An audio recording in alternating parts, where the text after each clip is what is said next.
So I got myself into another problem. I bought a bunch of these little cards. They're just over 2 inches tall and about 1 3/8 inch wide. They got stuck in my large scanners, my Epson 400 and my ScanSnap Fujitsu scanner. I said, oh no, what am I going to do? But when I put them in the scanner, they would start, but were just not long enough or wide enough to catch on the back rollers to eject them from the scanner on the bottom.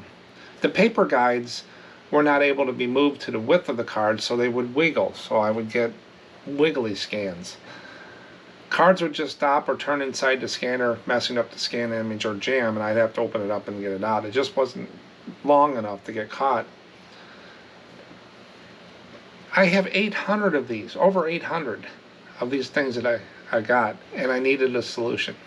Now, a lot of people say, well, use a flatbed scanner. I do not use flatbed scanners. They're cumbersome, and they're slow, and in a technical term, they just suck for me. I have one. I might use it once in a great while, but you got to crop the images and just do a lot of different things, and it just takes forever for a flatbed scanner.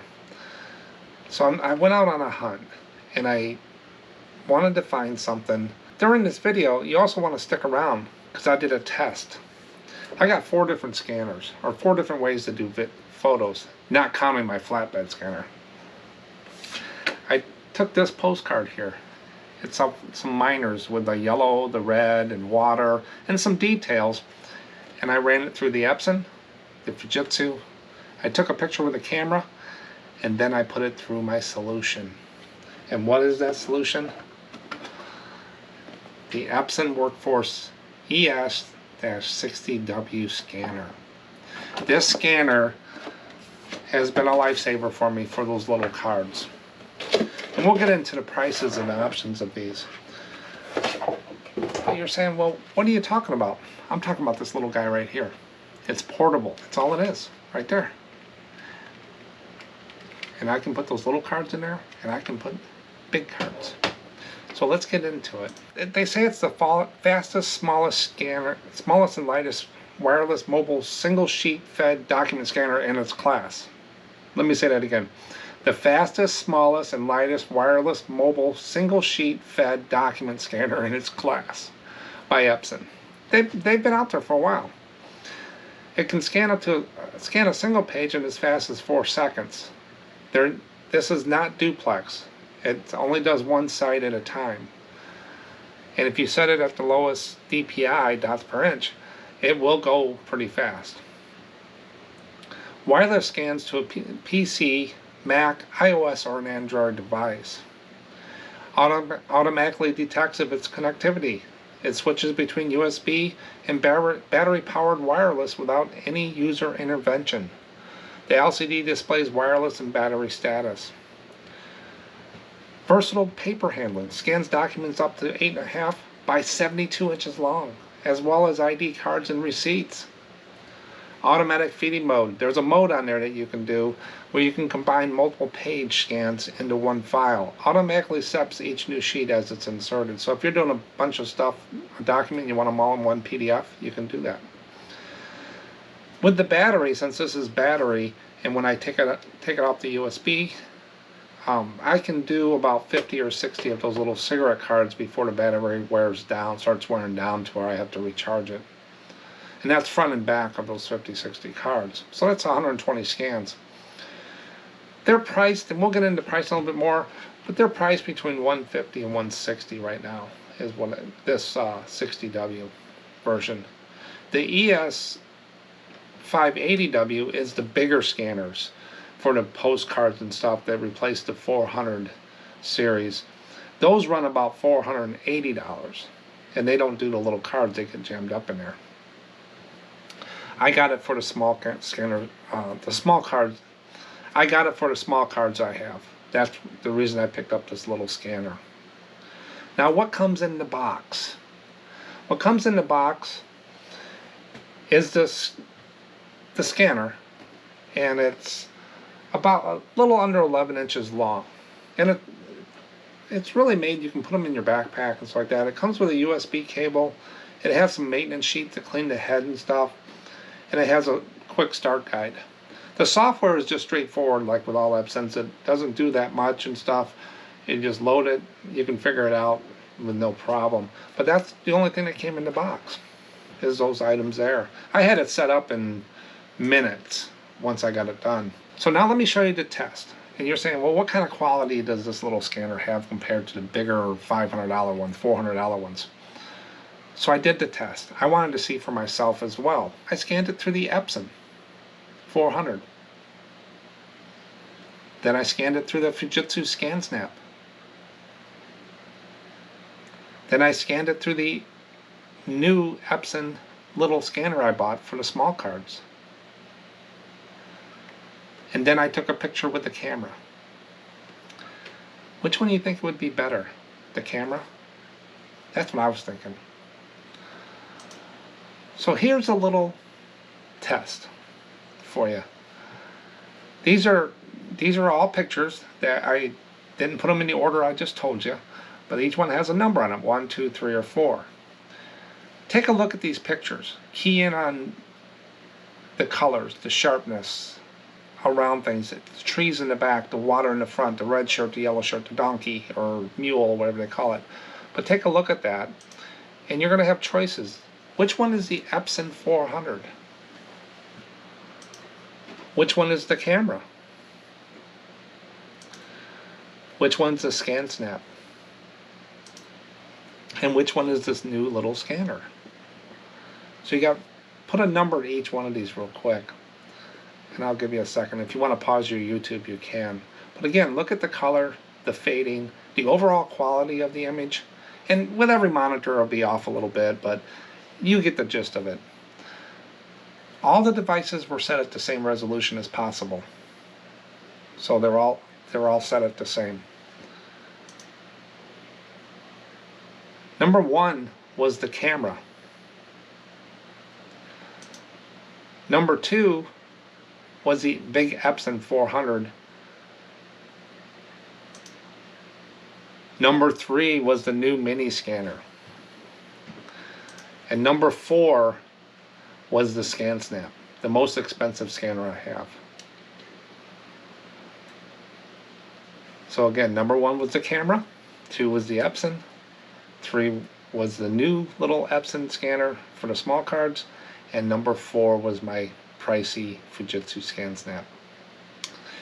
And you're saying, well, what do you think, Mark? I said, number 1 gets the award is the Epson ES400. Look at that picture compared to the other ones. The red.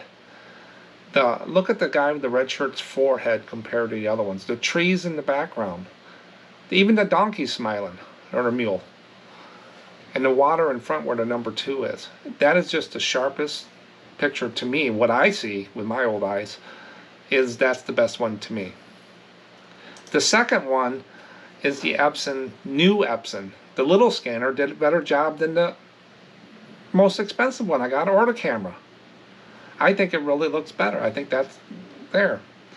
Number 3 was the camera. So number 1 was the big Epson, 2 was the new little scanner, and then the camera comes in 3rd place. You thought it would be better. There's probably some lenses or something you put on there, but that's the camera I use for all my eBay pictures and stuff like that. And number 4 was the Fujitsu, my most expensive scanner. Look at that picture compared to the other ones. It's not as sharp, not as colorful, the details, and I don't think the donkey's smiling. But that's what I came up with. Leave in the comments what you think of it. And I know this isn't a scientific test all the way to the details, so many variables, but it's the stuff I use here. I'm an average postcard seller, and this is what I had. So I thought I'd throw it together and just see which one did better. I really thought the Fujitsu would come out better. I like the Fujitsu, I like the software. But after looking at this, I like the Epsons.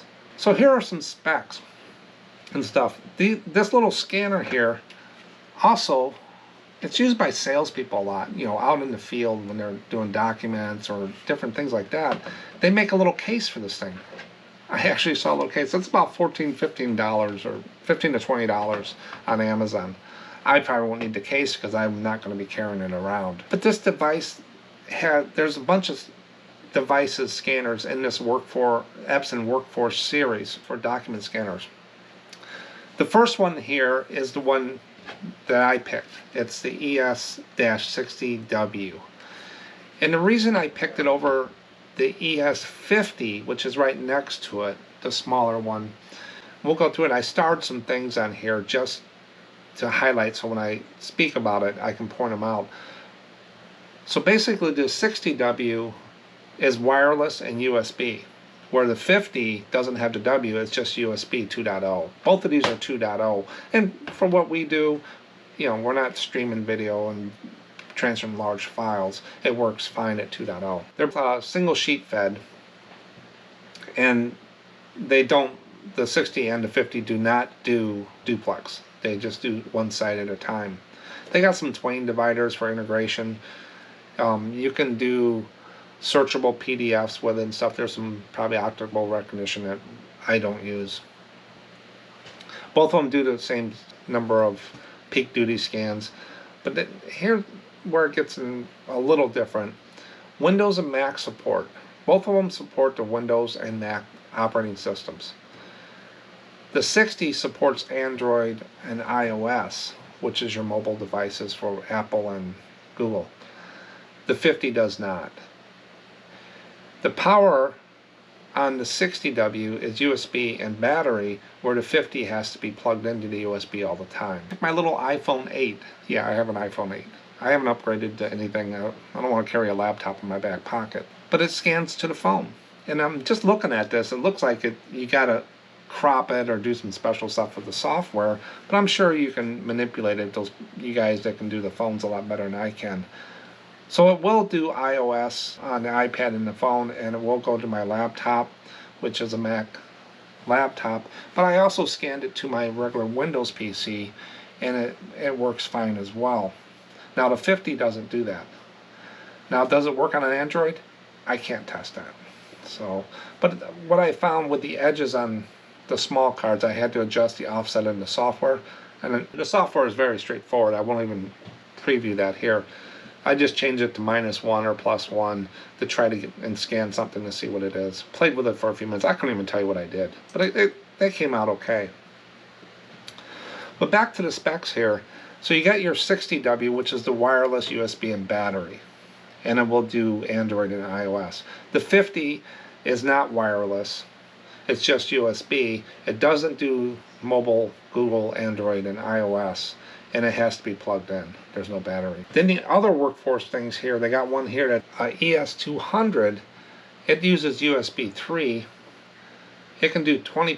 You can put 20 pages in there, which I like. That's why I like the larger ones. I can put 20 postcards in there, and it'll do front and back. I can scan 1,000 postcards in no time. It does duplex. The 200 does both front and back, and it has an AC adapter and USB at 3, so it can power from the AC adapter or 3, so that's in the box. And then you get up another $80. These are just rough prices. They can change on Amazon. I just took them from Amazon. But as of today, that's what they were. The ES300 over to 200, it's USB 3.0, but it's Wi-Fi. So you pay for that extra programming. You pay for that extra electronics, hardware. Is the Wi-Fi. They just had to probably put an antenna in there and a receiver and a sender, stuff in there. So there is a little bit more to it. And I think from 200 to 80 to 280, I would go with the Wi-Fi if I went that route. But you're also getting up there in the prices of 280. Why don't you get a bigger one? Pay a little bit extra and get the more robust scanners that if you're going to be doing postcards. These things, I think I would jump one step ahead. But people are starting off, they can use these little small things to get going. But as you grow and you bring cash flow, it depends on your budget and what you want to do. Over time, I've ended up with the ScanSnap, the Epson 400, this guy, so I got 3 different scanners. Just because I'm doing different things. I probably would have never bought this or looked for it if I didn't get those small cards. And I was not going to flatbed or take picture with the camera of 800 cards. I would have lotted them up and sold them. But going down, the 300 also has the AC adapter. It also has a battery, which the 200 didn't have. It looks like the 200 has to be plugged in, and then the USB 3. But those are the specs on the Epson Workforce series, and they've been out there for a while. This isn't just a new product on the market.